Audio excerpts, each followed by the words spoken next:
Welcome to the Shetland Times podcast. I'm your host, Thor Holt, and before we meet today's guest, remember we'd love to get your suggestions as to who you'd like to hear us speak to on the show. Go to shetlandtimes.co.uk and let us know. You'll also find previous interviews there, and we'd love to hear what you think of what we are doing here. Today's guest, Sandra Vabarna, hope I've pronounced that right. She's Estonian. She's a multi-talented musician. She fronts up the Estonian band Trad.Attack.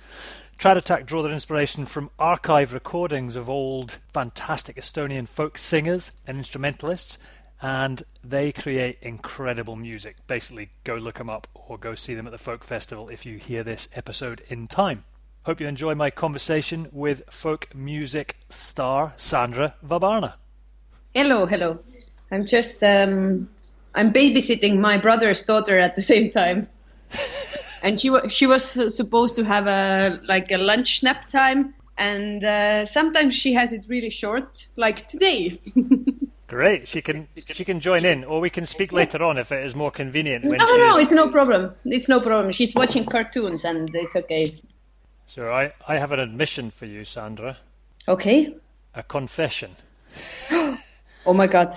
Well, I usually do at least an hour's research on everyone I record with, but today my schedule got busted for a couple of reasons. But anyway, so I've done about 5 minutes research, but part of that was listening to some incredible music of yours, so that was cool. I just put your name into YouTube and up came this amazing song. I'm trying to find it again. So are you still in Estonia then? Still? What do you mean still? Well, I thought you were heading for Shetland this week. What day is this? Yeah, on Wednesday, not before. Wednesday. Yes. I was hoping you hadn't pulled out of the folk festival.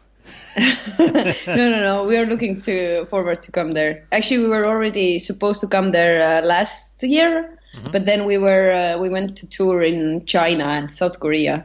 So we will do it this year. Great. So is this your UK debut? Is that right? It is actually, yes. With Trad.Attack, yes, it is first time. It sounds like you've played in the UK before, though, with other. Yeah, bands? I played in Shetland Folk Music Festival. I think it was like 10 years ago or something. I was actually a substitute for one bagpipe player who just got a baby and then she couldn't go. Yeah. But then besides that, I have been again with a third band. I have been touring doing this rural touring in the village houses, like this. Few times. So, but with Trad.Attack it's first time. But actually, we just 2 weeks ago we signed signed the contract with an UK agency. Super. So yes, it was very very nice, and we will probably come there in autumn. And then we will play. It's a secret yet. They will probably announce it this week, but we will play in Womad, UK in July as well. Say that name again. I heard Walmart. Womad. That can't be right. Womad. I don't know how you pronounce it. How do you spell that? Maybe I'm just missing it. Say it again. Double V. No, yeah. how is it? W. W. No, not W. This V. Like in what? Why? Why? Or right? What? Or the first letter of what? Oh, that's W. W. Yeah. Yeah, like that. Okay. W. Yeah. W. Yeah. Then O-M-A-D. Womad. Got you. I thought you said Walmart, and I thought that's a United States supermarket. Womad. Yeah, Do you know Womad. this festival? Okay. No, I've heard of it. Yes. Yeah. It's a big. Peter Gabriel started it. My apologies. So the Estonian bagpipes. Yes. That is your main instrument, but you play many instruments, don't you? Yeah, I do. When I basically started with bagpipe, but then at the university you have to study like this. We call them like a relative instrument. No, relative. Yes, relative. Like whistles and Jewish harps and then I had to study one chromatic instrument as well. So I took saxophone. I thought the list was longer than that. Oh, I can name the whistles in different names, all of them. But basically, in general, it's whistles. So in Trad.Attack, what will you be playing? I stopped playing saxophone 2 weeks ago. So now I will continue with bagpipe, Jewish harp. I will sing. I will play the low whistle that is common in Celtic music, and then overtone whistle. Mm-hmm. Only 5 things. Only? Wow. Have you got the Estonian bagpipe there? Here, not at my home, 10 minutes from here. Oh no, I was hoping you could give us a burst of it. What is the difference between Estonian, I do not know, okay, so excuse my ignorance. What is the difference between Estonian bagpipe and Scottish bagpipe? There are many differences because a lot of people think that bagpipe comes from Scotland. It's actually not true. It does. The roots of the bagpipe, they go in the Middle East or somewhere. I did a research once, and it comes somewhere in Egypt and plays from there, and then spread it out. And also in Estonia, we have totally our own bagpipe. We have one master who does them, and then only one because Estonia is quite small. And the thing is, it's from the bag is from different material, and also the reeds. I think that's the biggest difference. The reeds are single, and in Scottish one they're double. At least the Highland pipes. If you have the smaller pipes in Scotland, I don't know. Maybe they have also single reed because they are softer.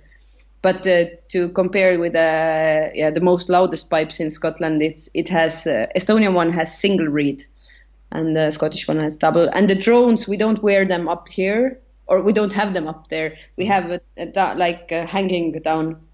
So, but that's minor thing. So from your research, though, you did some research into where it came from. So are you telling me that the Scots stole the bagpipes from the Egyptians or something? Yeah, definitely say that. Yeah. And I will ban from entering Scotland forever. No.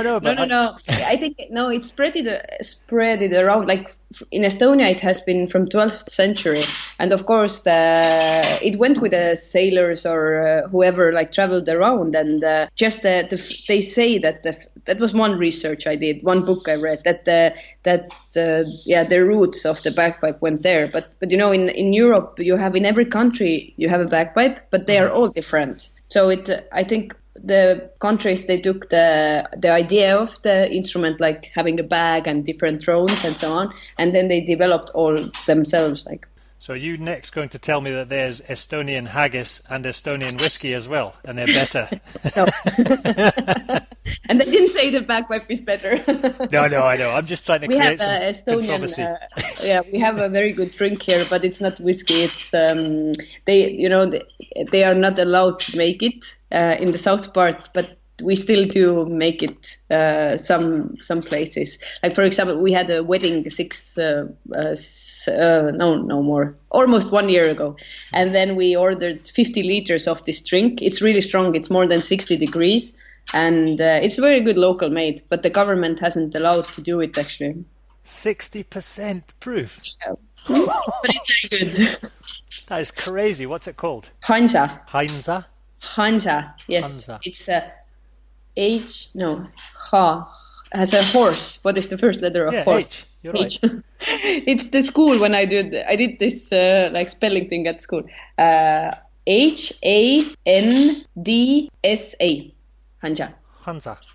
Hansa. Yes. There's nothing wrong with your English, Sandra. It's good. No, it's good. You speak very good English, better than many Scots. Oh yeah. You are Scottish? Well, my parents were English. Well, my mother's half Polish. They moved up to Shetland in 1973, and I was born there and brought up there. So I guess technically I might be called a Shetlander because I was born and brought up there. But my parents are not from there. Okay. So you've been to Shetland before? Yeah, actually 3 times. It's really, really weird. Many people in Estonia, they don't even know where Shetland is. And I was there first. We were visiting with a group of folk musicians. It was like 10 folk musicians, just visiting. We were playing also some, and then just going around and seeing how the school system worked and the folk music and so on. Then I came to the festival with as a substitute for one band. And then already 1 month later, we played again with a trio. But that was it wasn't the folk festival, but it was some kind of concerts or something. Who did you substitute for at the folk festival then? If people listening might remember the band, you see. Vägilased. It was 10 years ago. They quitted playing together like 5 years ago in Estonia. Mm-hmm. But at that time she was Katlin. She was my teacher, and then she got a baby, and then I was playing instead of her. But it was really nice in Shetland. I especially liked the ponies, Shetland ponies. Yeah. Yeah. And then there was this lovely pub in middle of Lervik, that where you have instruments on the walls, and you just can go there and just take the instruments and jam. That was very cool. Was it up a lane by any chance? I don't remember. It's been a while since I was in a pub in Shetland, but I think I've got a memory of that. But no doubt someone's going to write a letter now angry that I didn't remember the name of the bar. Don't Shetland ponies exist? They exist all over the place. Don't you have those kind of things in Estonia? What's Estonia like? I've never been. Estonia, we have Estonian ponies. No, I don't know. Probably there's Shetland ponies here also. But to see them, as we were just driving around and to see them wild in just walking middle of nowhere, that was cool. But Estonia is really flat. We have it's quite small country. We have one mountain, and it's over 318 meters. We have one highway. 318. Hold on. 318 meters. That's yes. Not a mountain, is it? Yeah, I know. That's like a hill. But we call it a mountain. That's our mountain. Mount what? What's the name of it then? Suur Munamägi, Big Egg Mountain. Is that what it means? Yeah, Big Egg Mountain, Suur Munamägi. You can just Google the highest mountain in Estonia, and you will find it. Big Egg Mountain. Then we have a lot of nature, a lot of forest. Mm-hmm. In this wild forest still, because we are only 1.3 million people living here, so it's really small. Yeah. And a lot of nature, and we have swamps, a lot of swamps, and what was the name? Swamp. Wait, I have to check. The other thing that grows up from the swamp. Bog. Yes. Do you know bog? Yeah, bog. Well, you would have a peat bog in Shetland. You would have peat bog where you can cut peats, which you then burn. Is that the kind of bog you mean, or is it wet? Is it really wet? It's wet. You can't step in there, but they have made these small roads, like wooden roads that you go and can walk on them, and that's really nice. And then we have, what else we have? Bagpipes. No, it's not so common as in Scotland, but the folk music is at the moment really popular, and that's really weird. When I started 20 years ago, or a little bit less, 18 years ago, then folk music really wasn't so cool thing. It was cool amongst like some people, and some communities, but not really like mainstream. But now it's really mainstream, and it's due to like 15 years ago some bands started, and the folk music bands were to make a folk music band was really cool thing, and then we did it all in school and so on. And now during last 3 years, when we have Trad.Attack and when we have Curly Strings, one little bit Blue Crashes Estonian band, and Maarja Nuut who's playing fiddle, like three things, it has really become a mainstream thing. That's really weird. Like we sold out last December. We sold out 3 concerts in Tallinn, in the capital, where we had in each concert we had 1,000 people, and that's for a folk music band, you know. And actually, no other bands in Estonia, even pop music, couldn't sell out like this at the moment.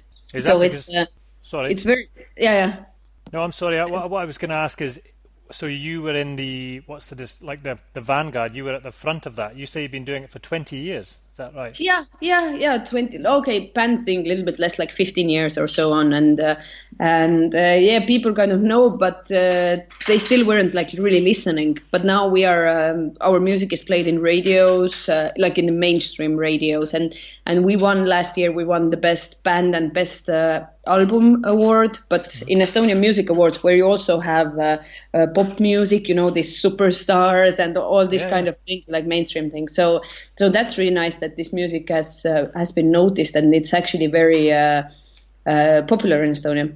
So we are very happy Yeah, at the it's moment. brilliant. Well, well done. So why do you think that is, though? Like, what is the deeper cultural reason, or I what has think changed to make that possible? Yeah, I think it's so in one point we came with something totally new, like the approach to use archive recordings and to put our own thing into it. And we were actually known musicians, but that was something new. And what we did from the beginning, we did really good photos and videos and social media. Like 3 years ago, I didn't know what Instagram was, so I learned how to use it and what to do in there. And so I think all this that we offered for the audience, like full package of everything, and it was cool from them for them and interesting and new also, because not many folk music bands do like this. And then also, I think we started to tour quite fast. After 1 year, when we were 1 year old, we also already started to tour abroad, and that made us interesting for the Estonian audience. So they thought, okay, they are touring outside. They must be good. Let's go and listen to them. Yeah. So it's kind of like a circle. More we play outside, more popular we get actually in Estonia as well. So, and always when we do shows in Estonia, we do something special. Like on our first concert, we took 12 disco balls on the stage. And if you ask why, then I will say, why not? they are just cool, you know, and you don't have to be like, okay, we do folk music, we have to wear traditional clothes. It's not like this, you know. You can actually do as long as you respect the music and you know why you do it and where the roots come from. Then I think the cool things to put around it, it's not a problem. So those root. By the way, for any listeners who are wondering what the sounds are in the background, it is was it your brother's daughter? Is that who it was? Yes, my brother's daughter. Yes, I hope she will. She's 3 years old, or like soon, and I hope she will be a next bagpipe player. Yeah. My brother hates it totally. Oh, does he?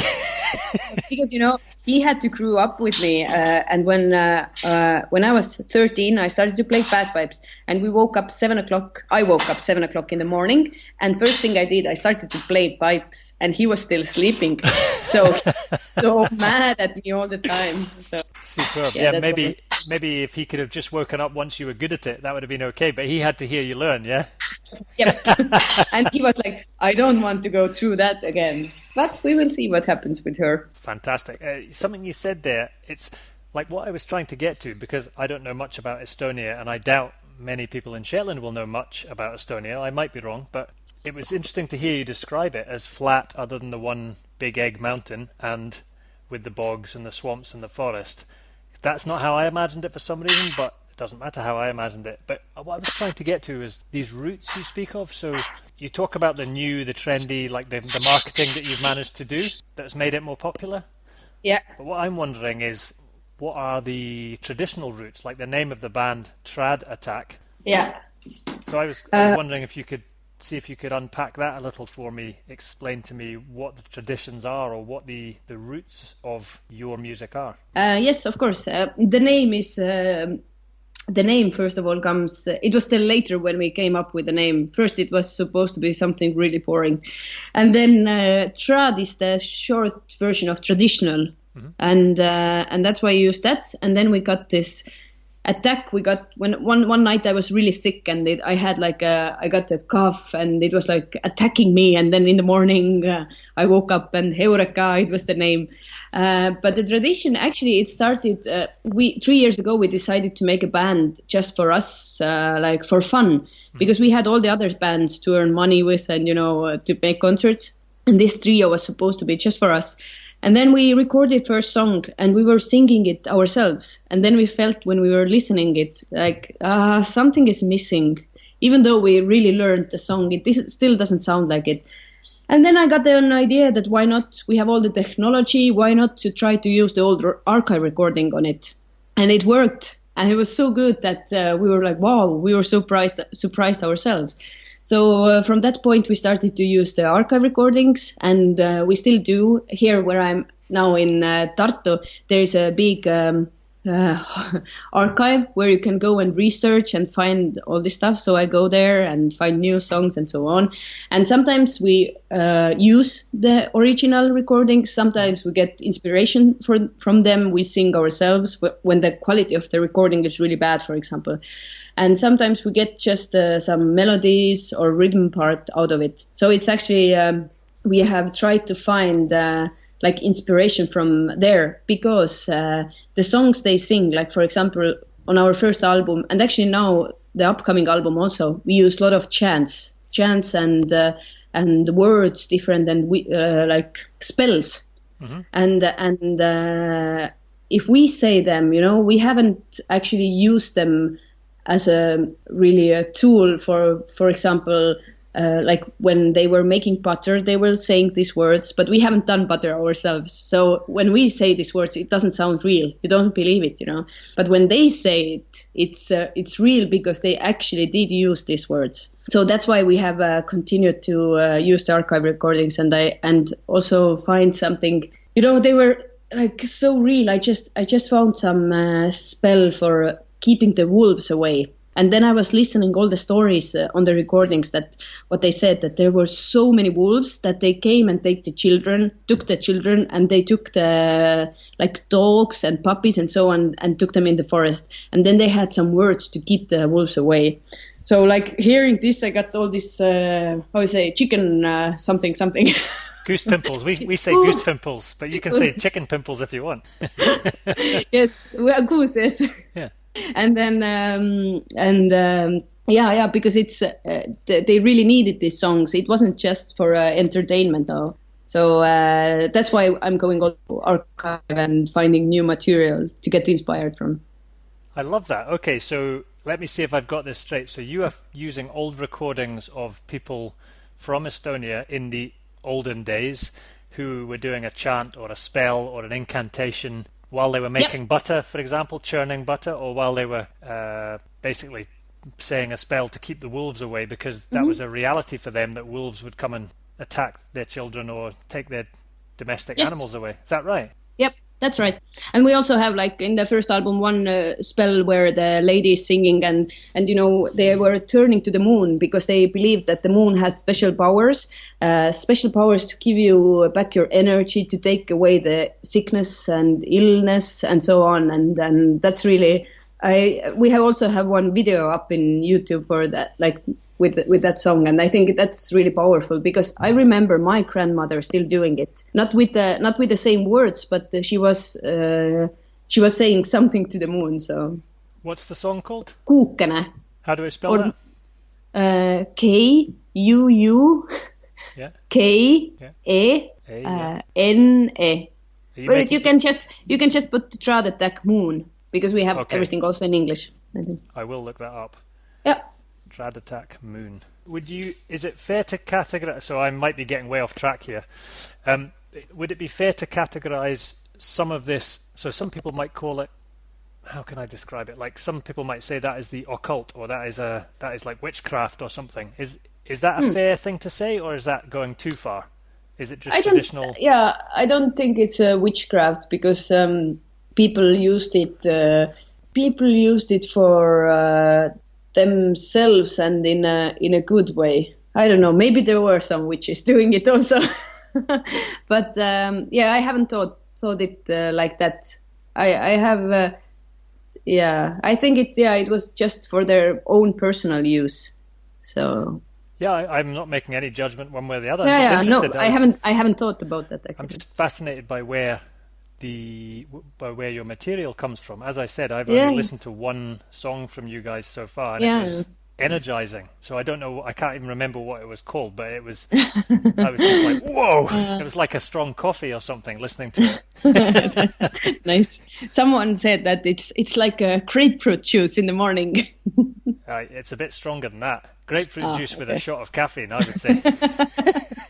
Thank you.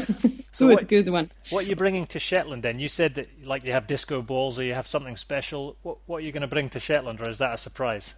We won't bring disco balls, but we will bring new music. Actually, we have been touring 2 years with our previous album, and our next album will be out on 19th of May. Mm-hmm.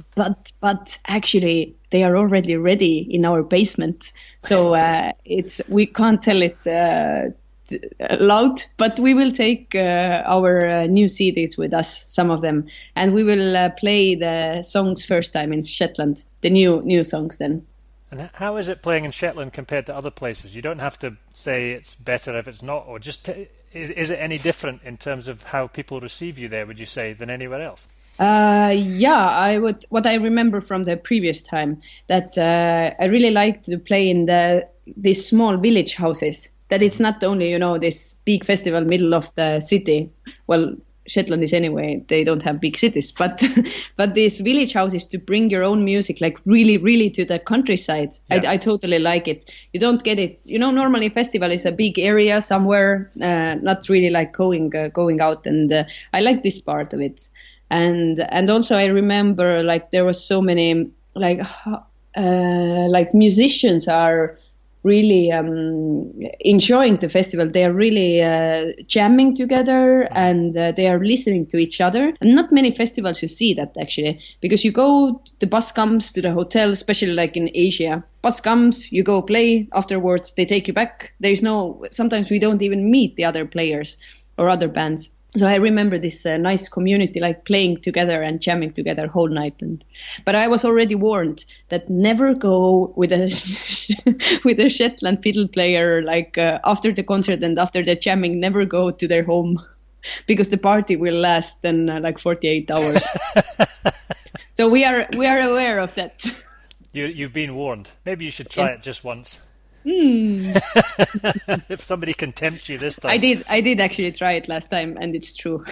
It's true. So that's fascinating, the contrast with Asia you mentioned. So you said you played in China. Like that is amazing to me that they are even into this kind of music. What's the scene like over there? It's weird. When you play in Europe, you kind of know the audience or the festivals, but in there it was totally shocking. The first concert, it was full of people, and when we played, everybody took their phones, filming and everything. And when we stopped, they clapped, they applauded, but just for 1.5 seconds. It was like, really? Woo!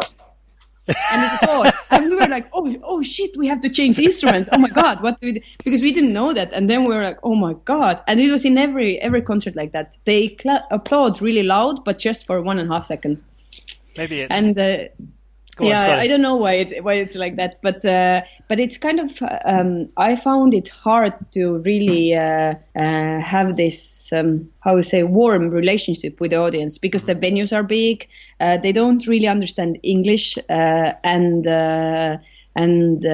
everything. I'm not sure if they understand really what we do.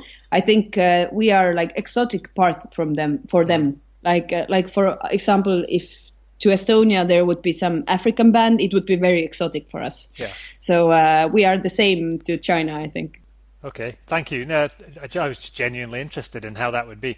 Well, I have taken up 30 minutes of your time, and I really appreciate your time. And you've got a little one there. Hello, do you play that? I was going to ask what she plays. No, she has a tennis racket. Oh, does she want you to play tennis with her?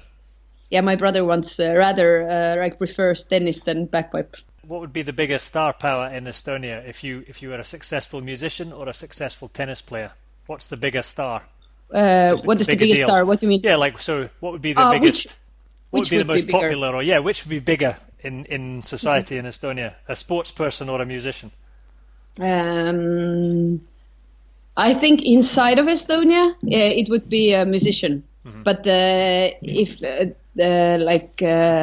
if you're successful in Estonia, I mean inside, then it would be a musician more popular. But when it's outside, when you're really winning Wimbledon or something, then it would be probably a tennis player. Yeah. But actually, it depends. I think inside of Estonia, for example, we are more known to people also in countryside or so on than the sport people. Nice. If you don't have a Olympic gold medal, then everybody knows you. Yeah. Superb. Thank you, Sandra. Really good to talk to you. I hope you have a great time in Shetland. Yes. Thank you. Thank you. Bye. Bye. Hope you enjoyed that conversation with Sandra from Trad.Attack. If you've got any comments on the interviews we do, or even better, if you've got a review for us, that'd be wonderful. You can leave a review at iTunes or I believe on SoundCloud, because that makes a massive difference to people when they're considering whether to have a listen to the podcast or not. If you enjoy it, please do share it with friends, relatives, far and wide, people that might be interested in the interviews that we are doing for you. While we're on the subject of the Shetland Times, remember, of course, the Shetland Times does a lot more than just produce the Shetland Times newspaper. You can promote your gigs, albums, events through the newspaper. Also, you can get your business featured in the Shetland Life monthly magazine. Just give the Shetland Times a call on 01595 742 000. Hope you're enjoying the podcast. Let us know what you think. Let me know at Thor Holt on Twitter, and I'll catch you next time.